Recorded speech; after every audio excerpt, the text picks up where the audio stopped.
कल्पना कीजिए, आप सुबह उठते हैं, अपना वोटर आईडी कार्ड ढूंढते हैं, लाइन में लगने की तैयारी करते हैं। आप अपनी उंगलियों पर वो नीली स्याही लगवाना चाहते हैं जो इस देश में आपकी सबसे बड़ी ताकत है, लेकिन तभी आपको पता चलता है कि आपके वोट डालने से पहले ही नतीजा आ चुका है। जी हाँ, चुनाव हुआ नहीं और नेता चुन लिए गए। एक नहीं, दो नहीं, पूरे 66। आज हम बात करेंगे महाराष्ट्र के उस जादुई मॉडल की जिसने लोकतंत्र की बुनियादी परिभाषा को ही बदल दिया है। इसे आप सूरत मॉडल कहें या इंदौर मॉडल, लेकिन महाराष्ट्र में जो हुआ वो इतिहास में कभी नहीं हुआ। क्या ये विकास की जीत है या लोकतंत्र को परफेक्ट तरीके से खत्म कर दिया गया? आज की खबर सिर्फ आंकड़ों की नहीं है, एक खबर है सोलापुर के उस खून के धब्बे की जो चुनावी रंजिश में बहा।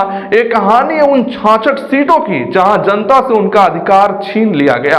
सबसे पहले बात करते हैं उस चमत्कार की। महाराष्ट्र में महानगर पालिका के चुनाव 9 साल बाद हो रहे थे। जनता बेताब थी, लेकिन नॉमिनेशन वापस लेने की आखिरी तारीख को एक अजीबो गरीब खबर आती है। महायुति यानी एनडीए गठबंधन के 66 पार्षद निर्विरोध जीत गए, यानी वहां विपक्ष का कोई उम्मीदवार ही नहीं बचा। अब आप सोचेंगे यह तो अच्छी बात है, सर्वसम्मति से नेता चुन लिया गया, लेकिन जरा ठहरिए, क्या आज के दौर में जहां भाई भाई में जमीन के लिए झगड़ा होता है, वहां 29 महानगर पालिकाओं में विपक्ष स्वेच्छा से मैदान छोड़ देगा? शिवसेना यूबीटी के सांसद संजय राउत ने जो कहा उसे आपको सुनना चाहिए। उन्होंने इतिहास के पन्ने पलटते हुए कहा, इस देश में अटल बिहारी वाजपेयी से लेकर पंडित जवाहरलाल नेहरू तक बड़े बड़े कद्दावर नेता हुए, लेकिन कोई कभी निर्विरोध चुनकर नहीं आया। प्रधानमंत्री मोदी और अमित शाह भी निर्विरोध नहीं जीते, तो ये 66 पार्षद कौन से मंगल ग्रह से आए हैं? यह निर्विरोध चुनाव नहीं है, यह साम दाम दंड भेद का खेल है। एक एक उम्मीदवार को 5-5 करोड़ रुपए ऑफर किए गए, जो नहीं माना उसे पुलिस का डंडा दिखाया गया। राउत का यह बयान सिर्फ आरोप नहीं है, बल्कि एक गंभीर इशारा है। कल्याण डोंबिवली, जिसे हम केडीएमसी कहते हैं, वहां सबसे ज्यादा निर्विरोध जीतें दर्ज हुई हैं। जलगांव, पनवेल, नासिक, हर जगह यही पैटर्न। जैसे ही नॉमिनेशन वापस लेने का समय खत्म हुआ, चमत्कारिक रूप से विरोधी गायब हो गए। लेकिन इस जादू के पीछे का सच क्या है, इसे समझने के लिए हमें मुंबई से दूर सोलापुर चलना होगा। सोलापुर में जो हुआ उसने इस पूरे चुनाव पर एक सवालिया निशान लगा दिया है। वहां के सांसद Pranati Shinde police commissioner M राजकुमार के दफ्तर पहुंची। उनके हाथ में एक शिकायत थी और जुबान पर एक आरोप। प्रणति शिंदे का आरोप है कि मनसे के शहर अध्यक्ष बाला साहब सर्वदे को मार दिया गया। यह कोई घटना नहीं थी, यह एक राजनीतिक रंजिश थी, क्योंकि सत्ताधारी पक्ष वहां भी निर्विरोध चुनाव चाहता था और बाला साहब सर्वदे रास्ते का कांटा बन रहे थे। प्रणति शिंदे ने मीडिया के सामने जो कहा वो रोंगटे खड़े कर देने वाला है। उन्होंने कहा, विरोधी उम्मीदवारों को धमकाना, ब्लैकमेल करना, पैसे देकर खरीदना तो होता रहा था, लेकिन अब मरवा भी दिया गया। सोचिए, एक तरफ 66 सीटों पर जीत का जश्न मनाया जा रहा है और दूसरी तरफ एक युवा नेता को मारने का आरोप है। क्या इन दोनों घटनाओं का कोई कनेक्शन है? विपक्ष का कहना है कि हाँ, बिल्कुल है। अब इस सिक्के का दूसरा पहलू देखते हैं, सत्ता पक्ष क्या कर रहा है। भाजपा के प्रदेश अध्यक्ष और वरिष्ठ नेता चंद्रशेखर बावनकुले को इसमें कोई साजिश नजर नहीं आती।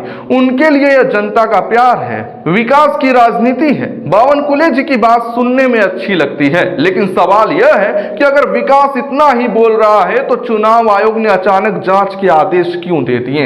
जी हां, एक खबर का सबसे दिलचस्प मोड़ यह है, चुनाव आयोग, जिस पर अक्सर विपक्ष सुस्त होने का आरोप लगाता है, इस बार सुपर एक्टिव हो गया है। जैसे ही 66 निर्विरोध जीतों का शोर मचा, आयोग ने तुरंत रिपोर्ट मांग ली। रिटर्निंग ऑफिसर, पुलिस कमिश्नर और चुनाव प्रभारियों से पूछा गया है, क्या उम्मीदवारों पर दबाव था? क्या नाम वापस लेने के लिए डराया गया? लेकिन यहां भी एक पेच है। जिस अधिकारी ने खुद ही नॉमिनेशन वापस लेने की प्रक्रिया करवाई, क्या वो अपनी रिपोर्ट में लिखेगा कि हाँ साहब, मैंने चाकू की नोक पर साइन करवाए?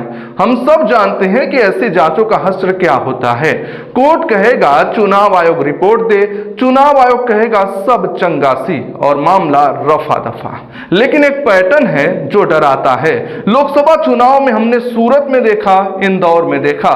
अब वही पैटर्न जिसे विपक्ष किडनैपिंग मॉडल कहता है, महाराष्ट्र के निकाय चुनाव में थोक के भाव में लागू हो गया है। देश के चुनाव के इतिहास में कभी ऐसा नहीं हुआ।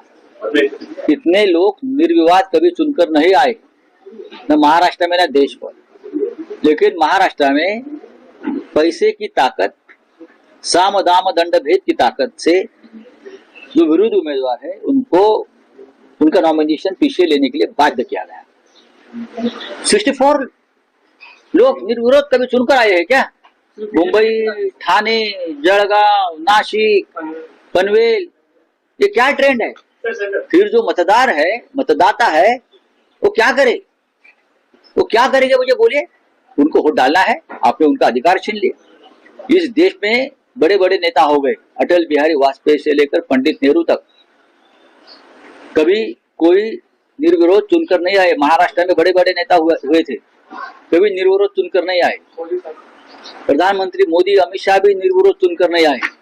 लेकिन महाराष्ट्र में भ्रष्ट करप्ट प्रैक्टिस शुरू हो गई है। पूरी यंत्रणा, चुनाव यंत्रणा को खरीद कर ये अपने विरोधी दल के उम्मीदवार को भी खरीद लेते हैं, या दहशत में लाकर उनसे नॉमिनेशन पीछे लिया जाता है और अपने आप को निर्विरोध चुनकर आया ये डिक्लेयर किया जाता है।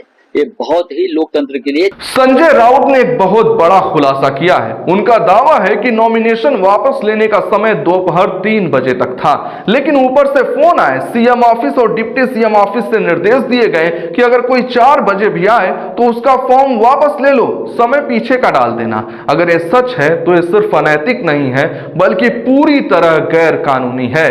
महाराष्ट्र की राजनीति में एकनाथ शिंदे और अजित पवार अपनी साख बचाने के लिए लड़ रहे हैं। शिंदे को ठाणे बचाना है, पवार को पुणे और पिंपरी चिंचवड़। लेकिन भाजपा को सब कुछ चाहिए। ये जो 66 सीटों का खेल है, ये सिर्फ विरोधियों को खत्म करने के लिए नहीं बल्कि गठबंधन के साथियों को भी उनकी औकात दिखाने के लिए है।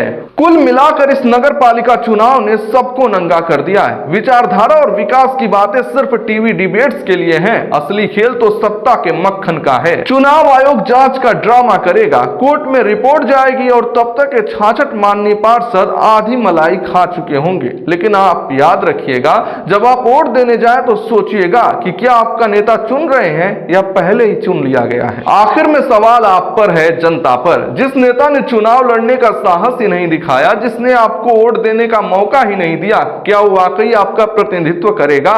जब मतपेटी ही खाली रह गई तो क्या लोकतंत्र भरा पूरा कहा जा सकता है? तो आज के लिए बस इतना ही। इस पैटर्न को तोड़ना बहुत जरूरी है। वीडियो को लाइक करके ज्यादा से ज्यादा शेयर करें, चैनल को सब्सक्राइब कर लें, अपने विचार कमेंट में जरूर बताएं।